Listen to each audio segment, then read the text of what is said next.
Today, we're talking about love, light, and life. We're talking about the everyday stuff that we go through and how to survive it. And how, when you go back to yourself and back to the light and back to love, how that literally saves us every single time. Diane Hayworth is back and she's here to talk about all of these things. She is the founder of the Be Love Principles, and she's a heart centered success coach, speaker, author. And we're going to talk about how to overcome everyday challenges. Diane, it's so good to see you. Oh, Lisa, it's so great to be back with you and with everybody here. Thank you. Yeah, man, before we hit record, we were both discussing the chaos that's been that's been going on. I mean, you were literally in a closet yesterday because of the tornado warnings, and Yep. my apartment flooded last week. So, yeah, but something we both had in common was that we were both super calm. And you and I both have a history of doing the healing work, and how in moments like that, when you're able to stay calm in chaos, it's kind of like a little nudge for the universe, like good work. Like this is why you do the work you do. I agree. And what's happened for me yesterday in this tornado warning that we got, I noticed afterwards how different the experience was for me than it would have been 10, 15 years ago when I literally would have been screaming, grabbing all kinds of things. This time I was so calm, so grounded, so clear about what I needed to do and in what sequence. When you're overwhelmed, when you're fearful, right? At least for me, the mind is going like this. So nothing, nothing is clear, and you're just running around.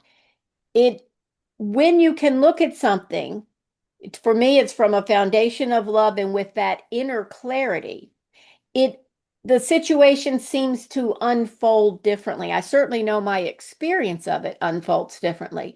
And as you and I discussed, it's not like stuff doesn't happen. Life still happens. Hmm. But your ability to ride the waves of that uncertainty, that chaos, that, oh my goodness, what am I going to see when I open my phone today, whether I want to or not? Having a practice that helps you stay connected to that internal wisdom, that heart light, that soul wisdom that we talk about. For me, it's light. That has just made all the difference. Made all the difference. And I know you said it has for you as well. Hmm. Yeah, a lot of times when I feel like the outside noise is becoming too much to handle, I like to just take a second and think about light and go back to Yeah. me as the light. And so it's not about everyone else, because I believe we're all essentially the same person in just different meat suits, I guess you could say. And everything is a reflection of our inner state. And so when everything is becoming too much for me, I literally have no problem just, running a bath and turning the world off for a little while and being okay with that. But it's about the light for me too. It's about the heart. It's about the heart, going back to the heart and love. That love that is what I call the big love, not the I love my slippers or I love spaghetti love, the big love, the energy Mhm. of love that we are, right? And we were talking about light. I'm glad you brought that up again. Scientists now tell us we are light. We are light. I don't think there's any, I don't think it's a coincidence that decades ago we were talked about as light workers. And I don't think people really even got what that meant. To me, it is sharing that one light that we all come from through the different sources that we are, right? But it's all, we all come from that one source of light. That's what the fourth Be Love principle is. Remember, you are the light. You never left the light of the all. I can know that intellectually. I can feel it in my body.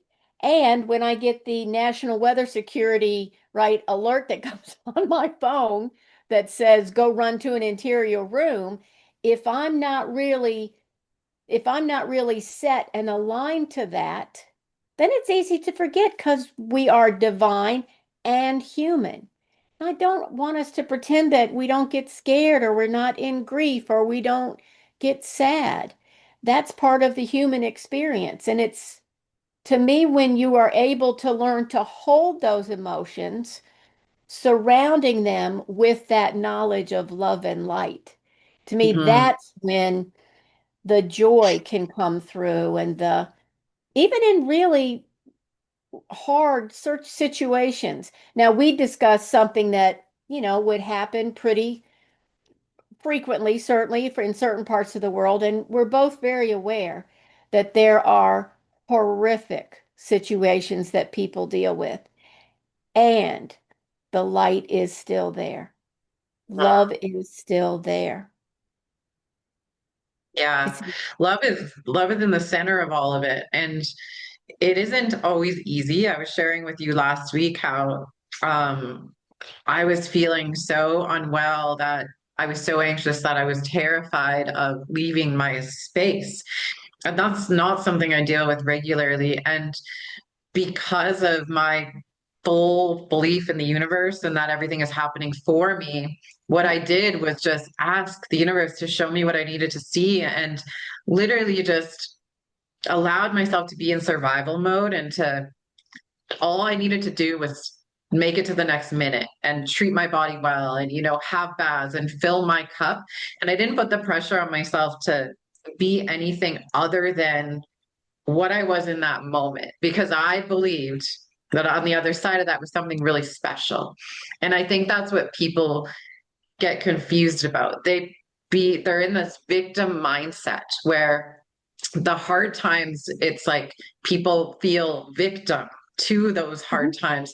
Yet we have to shed those things. We have to go through those things in order to get to the better stuff. It's almost like the universe puts us through these mini tests. Are you ready for the next level? Are you able to handle this? Can you do this?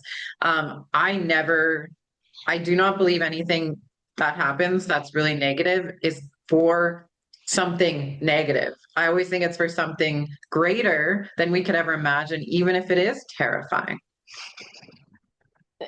I think that it's those are all wonderful points.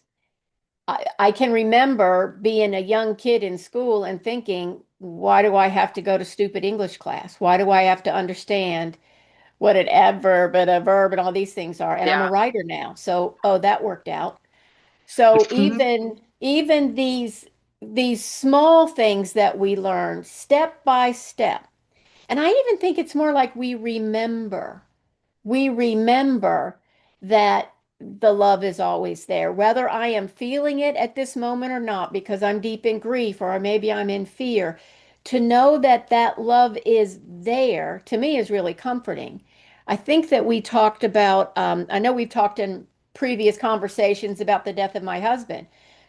One of the things that really comforted me in my grief was knowing at the same time I was grieving the sudden loss of my husband. I had a 68-year-old friend that was marrying her 72-year-old fiance, and they had met the love of their lives.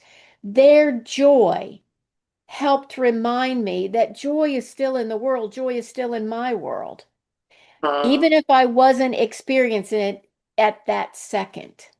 Does that make sense? Mhm. Yeah, absolutely. I feel like, I mean, I was with this elderly couple last night and they met after her husband passed away. And I was actually doing some energy healing on both of them. Oh, And it was so beautiful to me. I feel like I got more healing from them because what I saw was like this tree of life and that they were brought together at the right perfect timing after the passing of her first husband, and he actually nudged them together with all of these amazing synchronicities and signs, and it gave me this hope and peace back that I didn't have inside of me until that moment. Like it made me believe in love again and on that in that depth. It was beautiful. So yeah, I think situations can remind us and bring us back into a good headspace. I don't know, even sounds dark, but when I go to a funeral, it reminds me of how alive I am, you know? You know, when we had the celebration of life for my husband, it was a party. It was Yeah. a party, and it wasn't that there wasn't tears. There was lots of tears, and there was lots of jokes, and there we didn't even wear funeral clothes.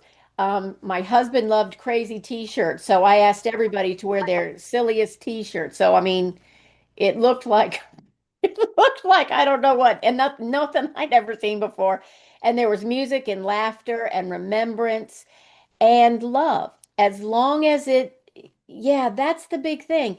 In your fear, can you remember, even if you can't feel it, can you remember that love is present? Even in your overwhelm, even in your sadness, even in your what the heck is going on now? How could this be true? Many of us are discovering that organizations that we thought were solid and were there to protect us and were going to, be part of our lives were not created the way we thought they were. This is part of that shift.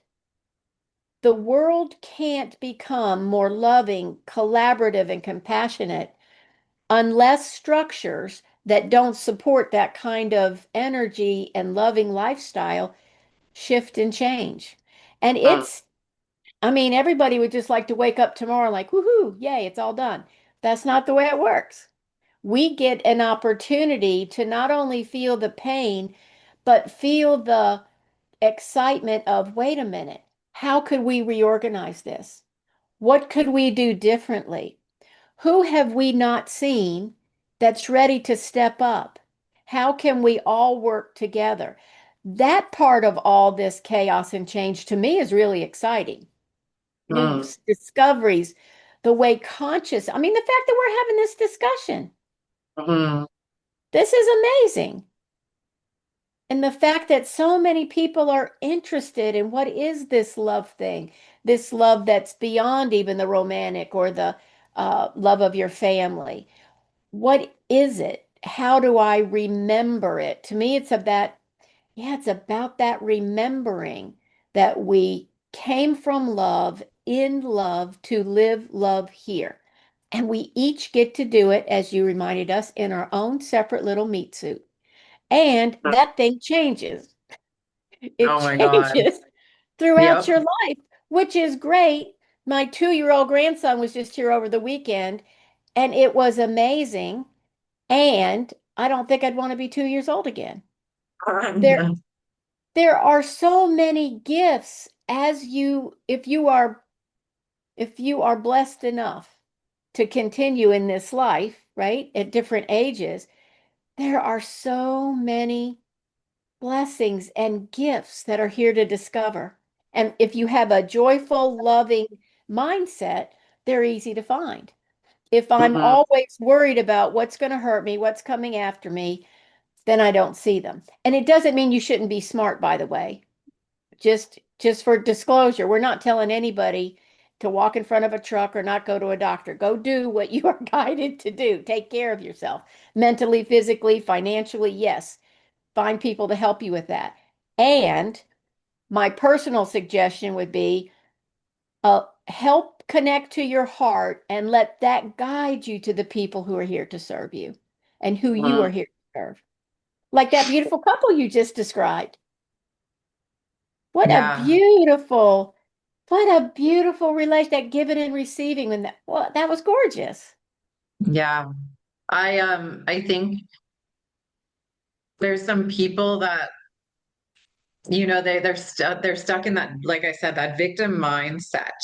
And so when you're stuck in a victim mentality, you do not give love freely. You're stuck in your logical mind, and it's almost like fear is running the show because those people are paranoid and they're suspicious of everybody. They think Yep. everyone is out to get them. Um, And when you let negative run the show, then that's all you're going to see. And that's what you're going to attract, right? So if you flip that script and you believe that everything is happening for the greater good, and like you said, like stick with, like, listen to your intuition. I mean, be smart about it. But if you flip the script and you focus on the positive, darkness can't attach to that. See, love is like the highest frequency. So negativity and evil, let's just say, cannot attach to that. So if you continue to rise above, no matter how challenging the times get, that's what's going to save you, in my opinion. That's a wonderful point. And I know that there are plenty of people who have had horrific experiences, and their ego is just trying to protect them. Mm-hmm. Hey, these people have hurt us. The best way for us to be safe, right? All your parts for you to be safe is we're just not going to associate. We're going to withdraw. It's really easy, especially when people are horrifically hurt as children. They grow up in abusive situations. Of course, we can understand why somebody would think that way. I get it. I absolutely do. And to those folks, I would invite them, what is some one tiny little thing that you can recognize love in today? Even before you can see it in yourself, can you see it in a little 2-year-old playing in the park? Can you see it in a little kitten or puppy that are playing together? Can you see it in blooming flowers? Can you see it in a sunset? Where is one speck of love that you recognize that you can see in your life? And the more you look for it, the more you find it. One of the most powerful exercises actually that I give my clients, I have them in the morning go into a mirror and look in their own eyes and say, I love you. Mm-hmm. And it is, I mean, I've had people tell me it took 2 weeks to be able to do that. Mm-hmm. And that's the pain. And that's also the trauma of being afraid that they're not lovable or that they can't see where they're lovable. Every single person is not only made of love, you are lovable. You are loved. You are treasured. You are adored. And it doesn't make any difference if your next door neighbor doesn't recognize it or an ex-husband didn't get it. That's fine. That's just part of your path. It does not negate the fact that you are a blessed, loving being. And you can just say, what is one thing I could do today to feel a little more love? And if that feels scary, because it might, what would it feel like to be open to feel a little love today? Because sometimes Mm-hmm. it is scary. All you need is a little willingness. That's it. Just get that door cracked open. That's it. Mm-hmm. Yeah, I remember when I was going through my addiction, I knew that I was going to survive. And all I saw was like a pinhole of light. It was like this tiny little Oh, pinhole of light that I was holding on to, and I never let that go. And I always believed in my heart yeah. space that I was going to be okay eventually. Um, but I didn't know how. And that's the part of the path that's really challenging, I think, when people go through really dark times, is that you feel helpless. But Sure. if you have the willingness and you remain focused on the light, the universe will come and show you the way. You just have to have full trust and faith that everything is going to turn out. Even in those dark, dark, dark times, you just have to have that belief. It can be really hard to do. I absolutely hear you, and I understand. I've been in those places, similar places in my life. I've certainly worked with clients that are like that or have experienced that. And having that curiosity, what could my life look like? The, Mhm, I study A Course in Miracles. I love that book. And one of the things that it talks about is that the part of you that is afraid and that is fearful, feels like a victim, whatever that is, right? The unforgiving, the resentful part of you is not the part of you that's going to be able to lead you into that recognition of the light. Right? It just isn't. It's going to have to be the greater part of you, which to me is that light within. And I think it's a good time to remind people what light means. We think of it as, light from a flashlight or these cameras that we're looking at. I want you to consider light as knowledge. Light is knowledge. I mean, look, these cell phones bounce off of something. There's little beams of light. How does that work? I don't know, but it does. I mean, we're talking to each other from what, 2,000 miles away? Right. This light is so powerful. And in the mystics consider it as knowledge. So when I'm working with the light, for example, I've been having some hip issues. I will visualize light in that hip, knowing that the light knows exactly what to do. I don't have to direct it. Mhm. Light recognizes light, right? We are light. Yeah, it's that knowledge part is where the trust comes in for me. We all trust that even if it's, a rainy day, the sun's somewhere. Maybe it's on the other side of the world, but it's somewhere. Nobody wakes up and goes, "What happened to the sun?" That light that you are, that you will return to one day, is the oneness, the quantum field, the all there is. The light of the all is what I was told it was. And even on days that I can't necessarily rationalize it, just it's so comforting to know that is the truth. When all Mhm. this stuff in the world that I thought was true is not true, recognizing that our inner wisdom, I think of it as like little, yeah, lights connected to everybody else. You and I obviously have light strings connected to our hearts. We have connections to everybody who's ever going to see this now or in the future. It doesn't make any difference. That that is powerful and that is true. That is true. Yeah, we're all connected. And it's so funny. We never question the love between us and our pet. Right? That is such a pure, when I see somebody with a beloved, with their dog running around in a park, I mean, you can almost see the love spark in between two very different beings. Nobody questions that. What we're talking about is so much bigger and more inclusive. And because we're in separate bodies, we forget. That's all. We just Mhm. forget. This is a path of remembering, I believe. So what would you recommend to people on how to even begin to find themselves again? If someone out there is listening to this and they're like in that helpless phase of not being able to see the path, what would you suggest to them? So, first of all, if there is a legal or medical action you need to take, go take it, right? If you do that.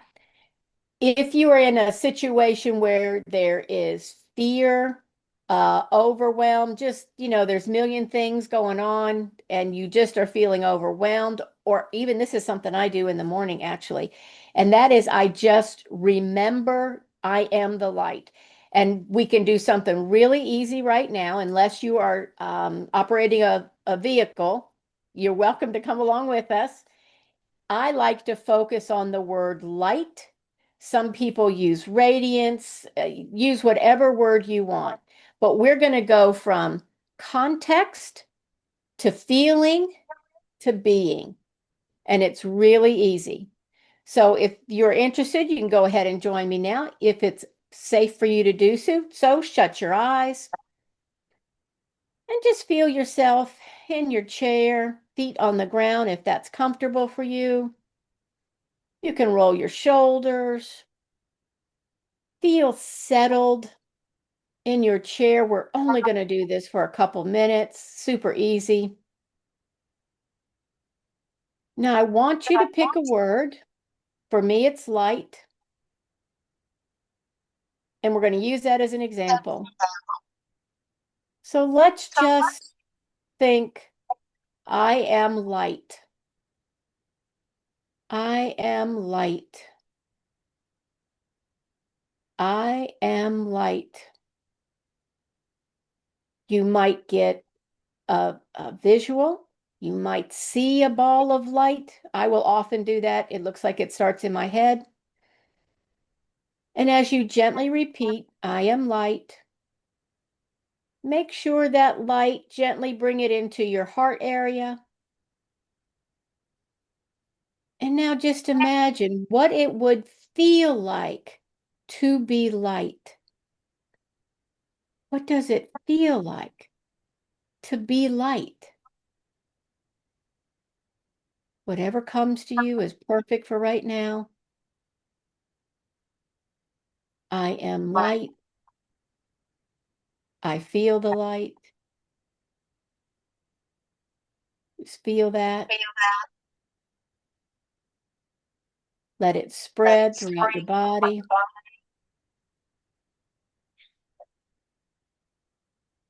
Now imagine that you become the light. You're safe. You absolutely are still you, but you become the light. Imagine you are radiating right there in your seat.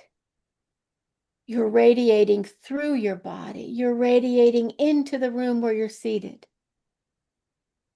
Throughout your home, your office, your car, wherever you are. Just be that radiating light. Expansive, bright, and breathe into that.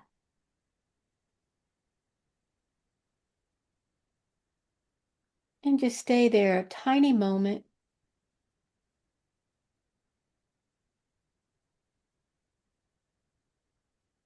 There you go. Now just relax, wiggle your toes and fingers, and come on back. Now, Lisa, how does that feel? Yeah, I feel so grounded. I shared with you, I just did this in a group a couple weeks ago. And there was a lovely woman that was part of our group that had been sharing, and her voice went from blah blah blah blah blah. After the after the exercise, it was like la la la la. Yeah, So, yeah, it just everybody was just so, and it's more powerful in a group also, I think. But just that reminder that take care of what you need to take care of, but bring yourself back to center. Context, feeling, being. To me, that's an yeah, easy way to get into it, especially if this yeah. is new for you. Um, I love that because most of the time people try to run from whatever they're feeling. So, for example, if someone's anxious, they tend to run from that feeling. So they will try and be really busy or, Oh, that's a great point. rush around. But really, what they really need to do is like sit down and feel what they're feeling and go back to the light. So that's a very good exercise for grounding back to your body. Because a lot of the times when we're feeling overwhelmed and all of that, the only way to feel relief from it is to face it. It's like a demon that comes to battle with you. You gotta face it and then it'll go away. You gotta look at it and kill it with love and light, and then it'll go away and you'll feel that relief. So grounding is so powerful. It's really powerful, and I'm really glad you brought up that example because it is a great one. The other thing people do is make themselves feel guilty or shameful that they're Mhm. afraid or this, and then that just puts you right down in the that just takes you down even farther. So in those kinds of situations, I do my best to remind myself I am sad and I know that I'm light of God. I feel overwhelmed in this moment and I am loved beyond measure. Mhm. It's like you're still acknowledging, you're not running away because you're facing whatever it is you're facing, but you're holding it in a container of love and compassion. And Mhm. isn't that what we would want to do for our friends and our family? Let's do it for us. I Mhm. think love only asks us to be gentle with ourselves. Just be gentle. Everybody's going to make mistakes because we all do. I don't know of anybody personally, Lisa, tell me if you have a different experience, but I don't know of anybody who has enlightened themselves past mistakes or things that they No. regret doing, you know, and I can make mistakes and realize I am perfect in the eyes of love. Because the real part of you is that perfect light. The personality ego part of you is the part that is here to experience the ups and downs, the fears and the joys of life. Mm. Yeah, and it's okay to give ourselves what we need. It's okay to have a nap. It's okay to, not work all day. I think that's where the ego steps in, is it kind of confuses us when our bodies are constantly speaking to us and our bodies are constantly telling us what we need. And society is telling us how we should be acting. And then so people get that confused with, I shouldn't be resting right now because it's Wednesday at 2 p.m. So that means that's working hours. So we have to really unlearn those things that we've been kind of driven into our minds and just listen to what we need. And it's really about where that direction is coming from. I'm getting Hmm. ready to get on a plane in a few weeks, and I don't want my pilot to take a nap at 2 o'clock if we're in the air, right? Yeah. But however, I would expect someone like that, a doctor or someone that has some sort of focus, a job that has certain focus like that, to be able to trust their heart wisdom. Today, I shouldn't go in. Today, Right. something's going on. I need to stay home. I need to call out today, right? Yeah. But when the ego says, no, no, you got to go in, and then there's some catastrophe, it's who are you listening to? Are you listening Mhm. to the real wisdom of your own heart? Or are you listening to your ego? To me, it's always been pretty easy. My ego is loud, obnoxious, really Mhm. irritating, shameful. You know, you're going to regret it if you don't do that. My heart wisdom is gentle, it's very clear, and it's persistent. It is Mhm. persistent. Here's an example that's corrected so I can tell you now. For a couple weeks, I had just been hearing, and for me it's a feeling. Sometimes it is I hear it, but it was like time to change your passwords, time to change your passwords. And I thought, yeah, okay, I'll put that on my list until I think it was 10 minutes before I was getting on an international Zoom call with 100 people. I got a little alert from my bank. Somebody had gotten into my passwords. I did not hear that. And I will have to say, I heard it several times and I just thought, okay, I'll get to it. That was a lesson. Yeah, that's Everything funny. was corrected, but that was a lesson. Yeah, I had a similar experience with my car. I kept Mm. getting this message that I needed to go take it to the shop, and I didn't listen. I was like, eventually I'll do it, and then my battery died on a really busy day, and I had to, figure it out the hard way. But we do get these divine messages that come in for us that kind of give us direction. And if I find the more I heal and the more that I get rid of the trauma from my body, the more I'm able to hear those things that come in. Um, but maybe not. Maybe it's just about paying attention. I don't know. What do you think? Do you think you have to do the work, or do you think anyone can tap into that? Well, I think anybody can tap into it. I think it depends on where you are on your own journey, right? I know for me, it wasn't, the word I would use on my path is trusting. Hmm. It wasn't that I didn't necessarily hear it, but when I would hear it, then that's when the ego would go, oh, that's nuts. You're not just, Right. that's not normal. You know, don't tell anybody that happened. Just like when I got the Be Love principles. Um, Nobody in my family has mystical visions. You don't just sit around the Thanksgiving table and say, hey, guess what Spirit said to me? Now, I know you can say that, but that my family, that's not something we typically Yeah. say, right? Now, they're used to it now. Um, yeah, they're used to it now. My sisters come into similar kind of work. So for me, it was about trusting. And then I could always, now what I've learned to do, put my hand on my heart, go to that place of light. What's true for me right now? And then for me, that's when it starts to fall away. It's easier, it gets much easier for me to recognize what is a fearful thought. That's super easy right now. And what is true guidance. And just like we both said, it's for your highest and best.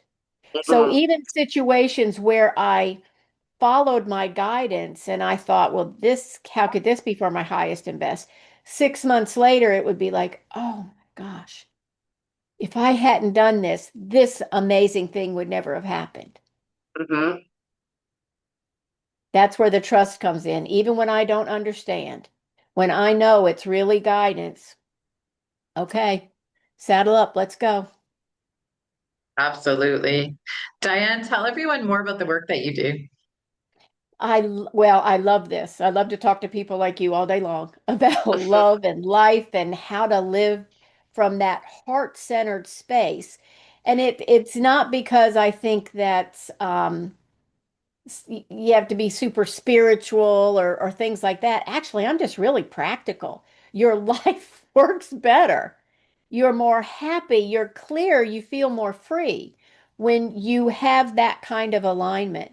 So I teach lots of folks about my Be Love principles. That's a series of 4 statements you can use individually or together that will help shift you from a ego-based, what I call a constricted viewpoint to a more expanded divine one. And I've just seen that work miracles for people. I've got that individual coaching, and then I have a monthly membership that, oh, we do wonderful. We just do such fun stuff in there. Yeah, but I Mm, just love this stuff. amazing. We'll make sure to have all of your links in the show notes for people to have access Thank to you. your things. Before we go today, do you have any last minute things you want to leave the audience with? I know for me, I think I would just offer to people that life is going to throw different things at you all the time, and holding onto your center and that grounded space is the only way to survive it. Like the only way to survive it is literally just holding on and grounding yourself within yourself. I've learned that no one is coming to save me. No one is coming to save me. We all grow up watching fairy tales and all these Disney movies, and we think that, something is going to happen and someone's going to come save us. But when we learn that what we're looking for is within ourselves, I feel like that's when everything changes, because then we learn to hold on to that love. We are enough as ourselves. And that's a pretty cool place to get to. So, It's a place that is, it's hard to describe until you get there how much fun it is, how mhm, much more joy there is there. And what I would add to those beautiful words you offered was, if you're on the planet right now, or whenever you're listening or watching this, you're supposed to be here. You are mhm, part of this evolution. And as people are born into this world, that's perfect. As they exit the world, that's perfect. We don't have to understand it or even necessarily be happy about it.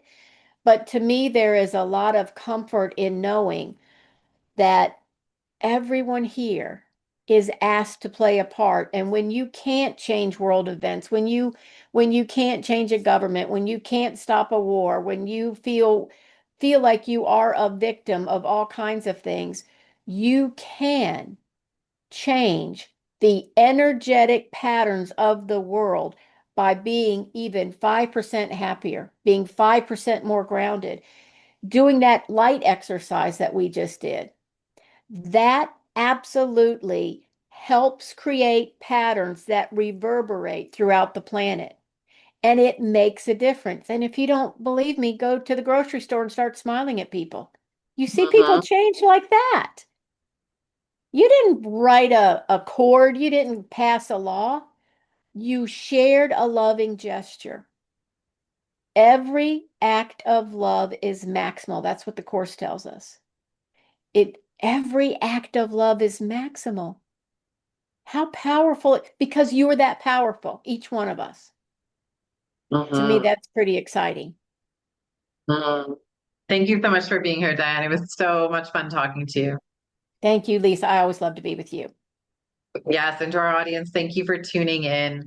Please look at the show notes for more information about Diane's work. And yeah, be the light. Until next time, take care, everyone.